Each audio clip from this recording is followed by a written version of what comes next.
So welcome. Glad to see you. Yes, this is a lot of paper. Save yourselves. No, I'm just kidding. I will get through it. So how's everybody today? On this beautiful day, it's not hot, it's lovely. It's our annual meeting. Thank you for coming on our annual meeting day. This is the day in our fiscal year where we wrap up our past year and we look forward to our new one. Oh, I also want to welcome our online audience as well. Thank you for joining us online. So what I want to do today is I want to spend a little bit of time reflecting on what it means to come together as an interspiritual community. Because that is not a word we hear a lot. Interfaith, interspiritual, who the heck knows? What does that all mean? So I want to talk about what it means to me for us to be a spiritual community, what it means to us as a community, and what it means to us as individuals. So, One World, which has been in existence since 2011, did not always identify as an interspiritual community. But I believe that our founding vision and our values really led us to this place. It's been a wonderful kind of dance over the years because being an independent spiritual community, we have evolved organically. We don't have a mothership that tells us what we have to do or believe or set up or anything. We're just us. And every step we take is the step we perceive leads us to a greater unfolding of who we are as community and as individuals. So we began as an interfaith community, meaning that from day one, our circle was wider than it is in a lot of faith traditions. Because what does that mean? It means that we honored the world's enduring faith traditions and we realized that each one of them contained truth. We learned from each. We would have a series of interfaith speakers, which we still do. And we learned that truth was not contained in this box or in this building. Truth was big enough to be held in all of them. And that each one of them showed a different face. We learned from each. And each one had a way of expressing and approaching ultimate reality. We've been that way since day one. So we were not a community that stressed a shared theology. We don't have a dogma. We don't have rituals we have to follow. What we did is we celebrated that truth just surrounds us. And our joy as individuals and as community was to find it wherever it resonated with us. We realized that the diversity of the world's enduring faith traditions makes us richer. Remember last week, Iyaba Onipeti from Compassionate Atlanta was here, and she talked about how diversity makes us richer, diversity makes us stronger. And the same is true when you are approaching how you structure your spiritual path. So as we progressed, we came to appreciate more and more, just because of who we are and how we operated, that each spiritual journey is an individual one. Now that seems kind of obvious, but a lot of faith communities don't really grab that, do they? It's kind of like you need to believe what everyone else believes, and this is what we believe, and if you don't believe it, go someplace else.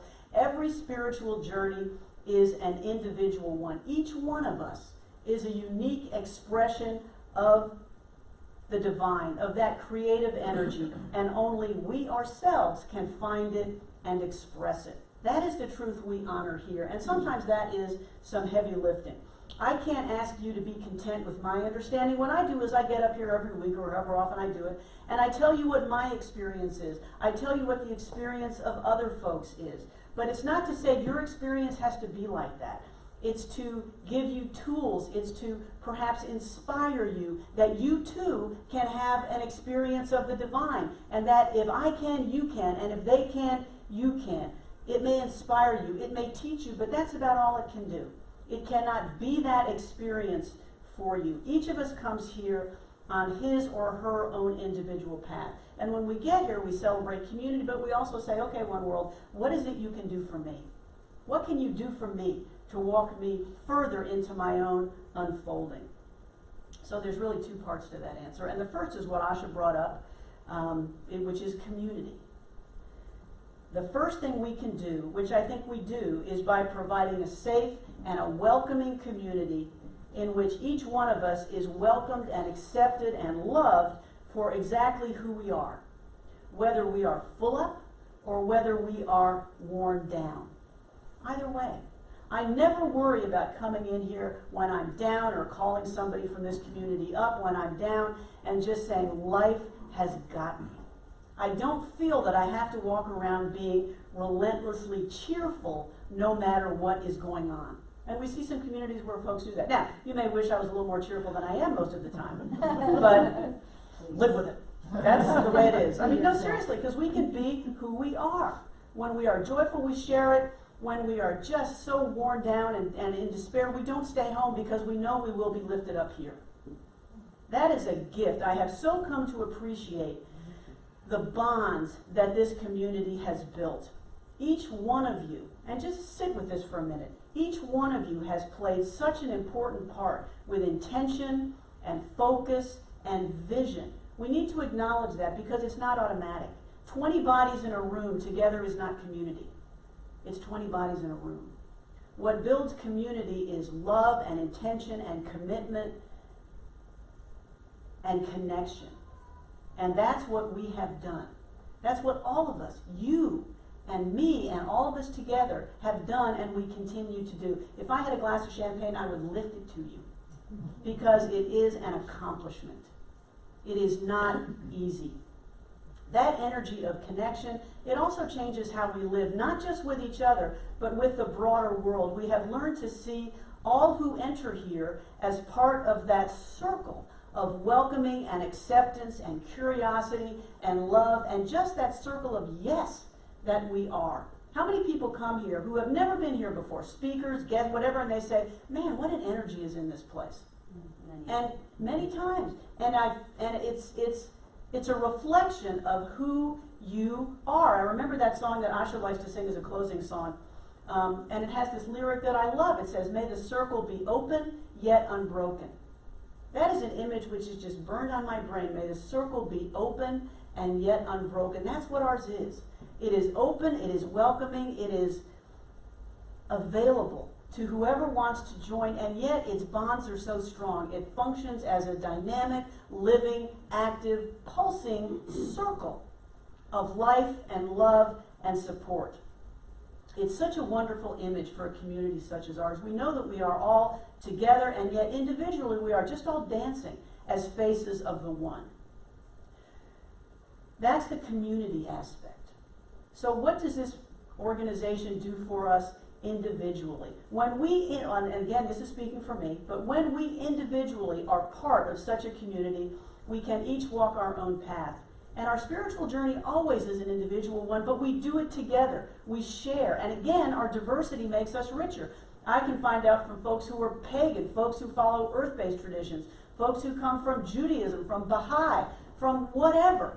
And it informs my walk and teaches me more about how to approach my own unfolding. There's no theology, there's no dogma. The only rule, which is a word we don't hear a lot here, the only rule, if there is one, is that our path takes us ever deeper into compassion and love. That's the way we know we are heading toward our true north. Author Carolyn Mace writes that when Teresa of Avila, an early woman Christian mystic, was examined by church investigators representing the Spanish Inquisition, they wanted to know, she had visions, she had mystical experience, she had stuff appearing. They wanted to know if all those experiences were sent by heaven or if they were tricks of the devil. She answered, all I know is that when I return to my body, I am filled with love.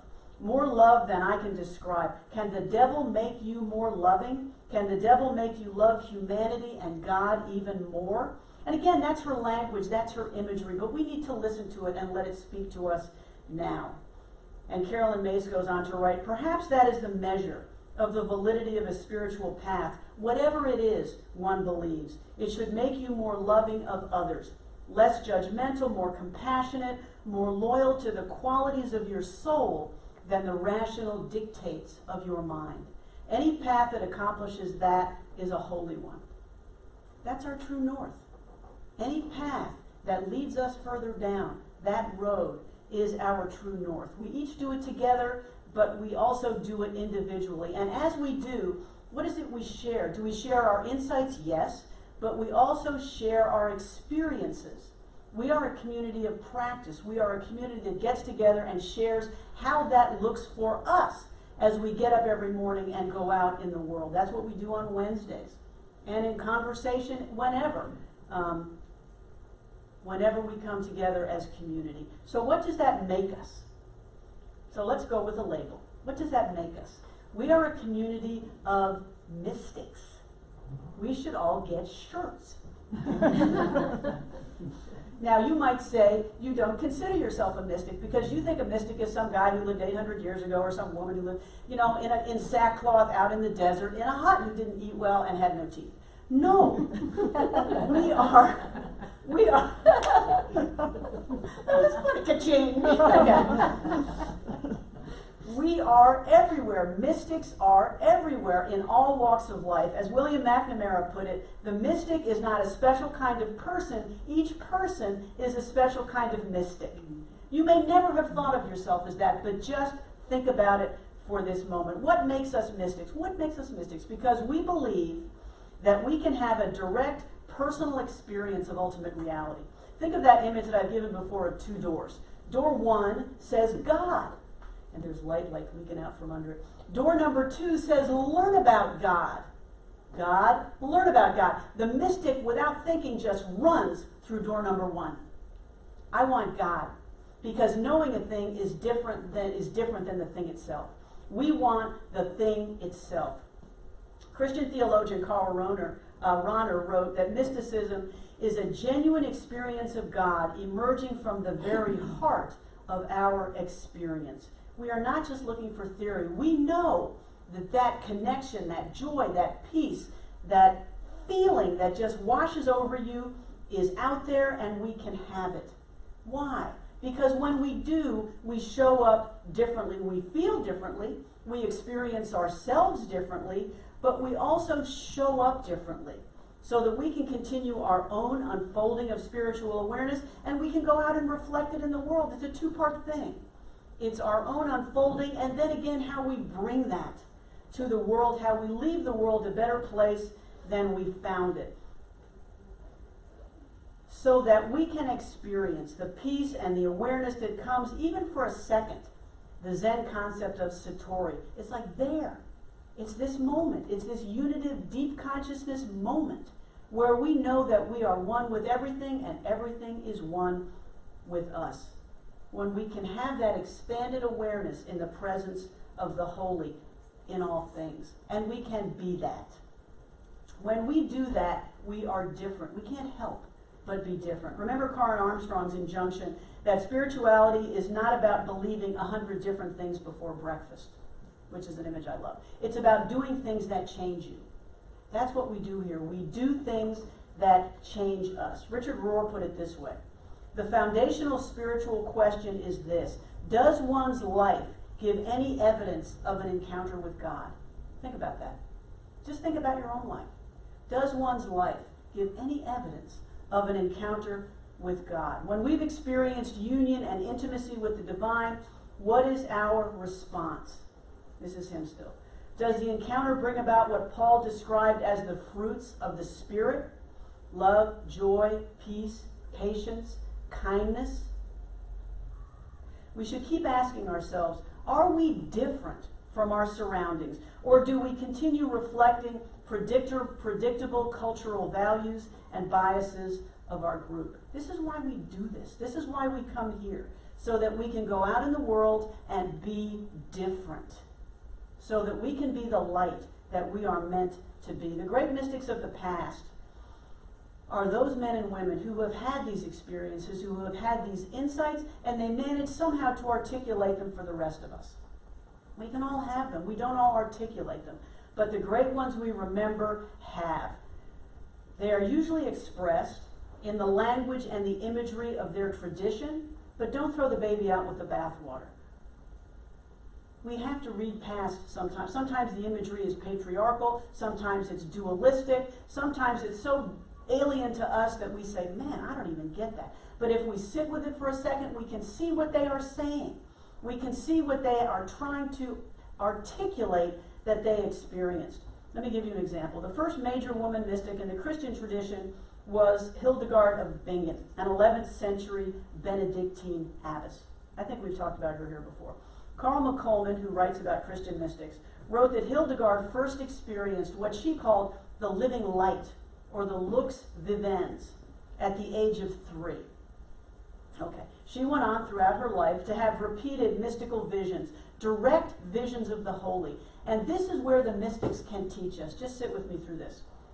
They are deeply personal, and yet they offer us images to deepen our own spiritual walk. In her time, Hildegard's time, 10th century, the Trinity was often depicted as a circle with a triangle imposed on it. You may have seen that. The circle is the oneness of God, and the Trinity points to the three individual persons of the Trinity. That's very nice, but it's very mathematical. That does not make me yearn for ultimate reality. That does not make me think, oh my God, I can have that. It's an abstraction. This is the way Hildegard experienced the Trinity. I saw a bright light, and in this light the figure of a man, the color of a sapphire, which was all blazing with a gentle glowing fire. And that bright light bathed the whole of the glowing fire, and the glowing fire bathed the bright light. And the bright light and the glowing fire poured over the whole human figure, so that the three were one light in one power of potential. Just sit with that for a minute. Which one of those, that or a circle and a triangle, makes you know that the oneness of God, as expressed in these three different energies, is available to all of us? And it's wonderful, and we want it. I go with Hildegard. Many mystics had such visions, and they wrote about them. You can study the Christian mystics, Islamic mystics, whatever faith tradition, many did, but there were others who just lived in such close communion with the holy that it just shone out of them. They didn't have, God appearing at the foot of the bed. They didn't have Elijah appearing and smacking them with a 2x4. They just, okay, maybe no one's had that. They just lived such holy lives that you could just tell that they were in communion with something holy. One of these was Therese of Lisieux, who died in 1897 at the age of 24. She had no remarkable visions that anyone recorded, but what she would do is she would write in her diary her growing of understanding of what she called the little way.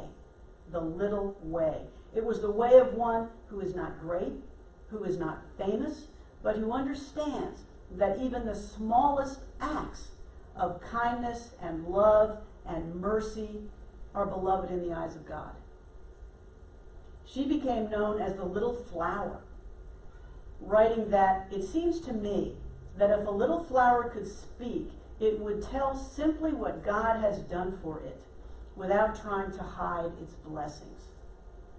So we have amazing revelations, we have small insights. In the Islamic tradition, we have the Prophet Muhammad who gave us the story of the night journey. Talk about a mystical experience. He is transported by the angel Gabriel in 621 from Mecca to the Al-Aqsa Mosque in Jerusalem on a white horse-like steed called Burak. He's then ascended up into heaven and speaks to 7 levels of the prophets and meets with God.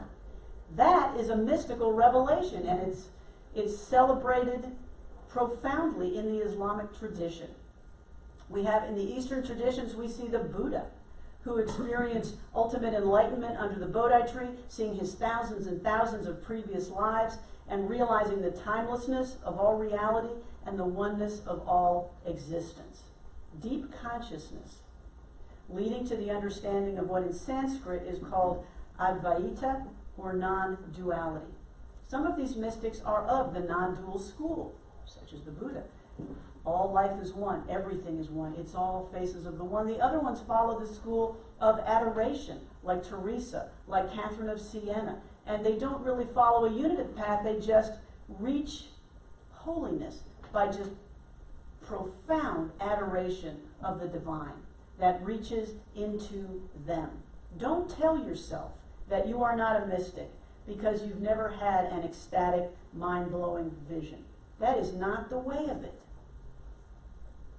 I've had folks talk to me about how they experience God looking at their garden, or how they do it just walking and experiencing something beautiful. There was a Christian mystic named B. Griffiths, who actually you may have heard of. He actually spent most of his time living in India, living on and building what he would call Christian ashrams. He was one of those Catholic fathers who went over, and instead of converting folks over there, which probably was his mission when he went over and he realized, oh my God, how much do these people have to show me? And so he incorporated those Eastern contemplative practices in his own. Before he traveled to India, he wrote of a mystical experience he had in nature as a youth. Listen to this and see if you have not had something like this. One day, during my last term at school, I walked out alone in the evening and heard the birds singing in that full chorus of song, which can only be heard at that time of the year at dawn or at sunset. I remember now the shock of surprise with which the sound broke on my ears. It seemed to me that I had never heard the birds singing before. Everything then grew still as the sunset faded and the veil of dusk began to cover the earth. I felt inclined to kneel on the ground as though I had been standing in the presence of an angel. And I hardly dared to look on the face of the sky because it seemed as though it was but a veil before the face of God. That's just a guy walking out of a building.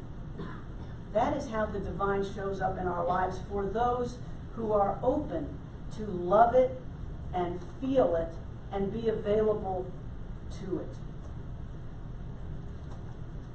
So where do these experiences or these visions, where do they come from? This is what I think. I think they come from a commitment to the work of inner growth, from a belief that continuing the work of inner unfolding can take us there. The mystics were contemplatives, however that looked to them. It doesn't mean you got to sit on a meditation cushion and chant Om. You can, and that's a wonderfully effective way to do it, but however you do it, you do the inner work that leads to this continued unfolding. As Wayne Teasdale puts it, being spiritual suggests a personal commitment to a process of inner development that engages us in our totality. The spiritual person is committed to growth as an essential, ongoing life goal. If you are out there always chasing the next dollar, you're out there worried about what people think of you, you're out there just being a wild, pulsating ego in the world, I am betting you're not going to have these experiences. What gives you these experiences and these insights and this awareness is a commitment to your own inner life. And when we do that, we show up differently. Carolyn Mace, in her book Entering the Castle, wrote, and she writes about, she is a contemporary mystic, and this is what she wrote about. She wrote, the contemporary mystic, more often than not, does not reside in a monastery. Because they used to. Back in the old days, before the Renaissance, before the Reformation, most of the mystics we read about were either monks or nuns. And then that changed, and now they are out in the world, working, being, raising families. It's an attitude. It's not a vocation. The new mystics community is that of humanity itself. The contemporary mystic is called to represent an invisible power in the world through a personal spiritual practice, through the power of prayer, through living consciously and practicing compassion, and through becoming a channel for grace. We can all do that. As a contemporary mystic, you are measured by the quality of attitude you bring to all your tasks, by your capacity to be a model of generosity, and by challenging the fear that there is not enough to go around in this world. Mystical service, and think about this in your own life, because I'm sure you've all done this. Mystical service means modeling calm in chaos, kindness amid anger, forgiveness at all times, personal integrity, to live, in other words, mindful that every second offers a choice either to channel grace or to withhold it. We are measured by the love we bring to our lives. We awaken deeper capacity for that by our spiritual practices, by our daily practices, which is why I get up here so often and just yammer about daily practices. because maybe yammer is too strong a word, because it changes us. And that is the one thing that does. That is our path. And here at One World, back to One World, it is our annual meeting, it is a challenge we undertake as an ever-growing number of people committed to this new global consciousness. I read today in the New York Times that perhaps for the first time since the United States was established, a majority of young adults here do not identify as Christian. Can you believe that? That's amazing. A majority do not identify as Christian. It doesn't mean that they're giving up on the notion of a divine altogether. It means they're walking out of church. It means that there's got to be something else. As more and more people of any age, but especially young folks, move toward the freedom to shape their own spiritual path, what do we see? We see an interest in the paths that have shaped others in past generations and that do so now. We find an interest in interspirituality. We find an interest in what other faith traditions have learned, what other wisdom teachers have experienced. As we learn about, we live next door to, we read about people who grew up differently from us, we realize there is a wealth of wisdom out there for the asking. Just for the asking. We are in the dawn, maybe it's the early morning because it started a few hundred years ago, of what Wayne Teasdale terms the interspiritual age. This excites me. This is a wonderful opportunity to be alive at this moment. He wrote, "We are at the dawn of a new consciousness, a radically fresh approach to our life as the human family in a fragile world. Interspirituality, the sharing of ultimate experiences across traditions, is the religion of the third millennium." I say it's the spirituality of the third millennium. It's the sharing of the world's mystic traditions. And why do I say mystic? Because mystic calls for an experiential basis. Mystic is what I experienced. Religion is what I read about, right?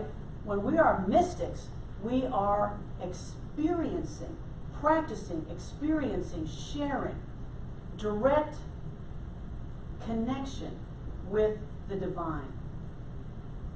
It's the experience of men and women across faith traditions who had that intimate personal connection. As Thomas Aquinas put it, again in the language of his tradition, if it is true, it is always from the one Holy Spirit. In the language of the Rig Veda, a very different tradition, it is said, truth is one. The wise call it by many names. Here at One World, and I don't know any other community that is like us, here at One World, we have a recognition and a celebration of that dawning truth. That's what excites me so much about what we are doing here. We are celebrating the fact that we can access that connection to the divine using truth from so many wisdom traditions. We honor them all as long as they lead to a greater unfolding of love and compassion, kindness, and connection. Our global consciousness is changing, and we are part of that. You know me, I'm former Navy. So I think of us as like the tip of the spear. We are part of that. We are walking into that new global consciousness. So in the coming year, as we continue to be a growing interspiritual community, we will continue to do the things that change us. We will continue to do things that we love, and to be aware that every time we do, we deepen our capacity for connection and love and understanding. So I'd like to close with one of my favorite poems by Jalaluddin Rumi, who's the famous 13th century Sufi Islamic mystic. And this is what he wrote. "Today, like every other day, we wake up empty and frightened. Don't open the door to the study and begin reading. Take down a musical instrument. Let the beauty we love be what we do. There are hundreds of ways to kneel down and kiss the ground." So let's keep celebrating them all together. Thank you.